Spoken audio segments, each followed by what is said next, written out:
జనసేన అధ్యక్షుడు పవన్ కళ్యాణ్ పై మాజీ మంత్రి మచిలీపట్నం ఎమ్మెల్యే పేర్ని నాని ధ్వజమెత్తారు.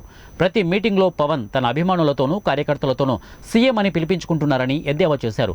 సొంత పార్టీని అధికారంలోకి రానివ్వకుండా జనసేన కార్యకర్తలను నిరాశపరుస్తున్న కలియుగ శల్యుడు పవన్ అని నాని కామెంట్ చేశారు.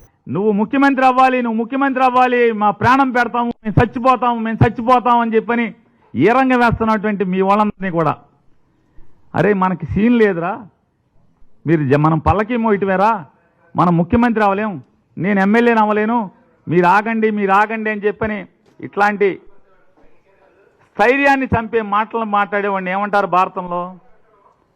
యుద్ధం చేయాల్సిన వాడిని, యుద్ధానికి సిద్ధమైనటువంటి వ్యక్తుల్ని మానసిక స్థైర్యాన్ని చంపేవాడిని ఏమంటారు? శల్యుడు అంటారు. నవయుగ భారతంలో, కలియుగ భారతంలో శల్యుడి పాత్ర పవన్ కళ్యాణ్ పోషిస్తున్నాడని మాట వాస్తవమా కాదా? యుద్ధం చేస్తున్నట్టే అంటే యుద్ధానికి సిద్ధమైనటువంటి జన సైనికుల్ని నిర్వీర్యం చేస్తూ వాళ్ళ మానసిక స్థితిని చంపేస్తూ వాళ్ళ ధైర్యాన్ని చంపేస్తున్నటువంటి అండి ఇవాళ కలియుగ శల్యుడు నువ్వు.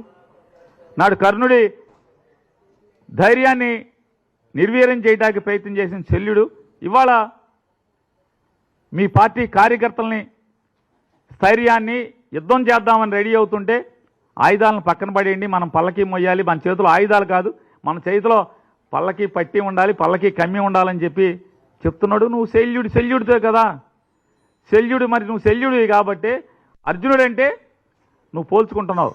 అర్జునుడికి శల్యుడికి పోల్చుకున్నప్పుడు నీకు బాధ కలుగుద్ది. ఆ బాధతో మాట్లాడేటువంటి మాటలు. అట్లాగే ఆ పక్కన కూర్చున్న అతను ఒకటి మాట్లాడతాడు. జగన్మోహన్ రెడ్డి గారి అన్ని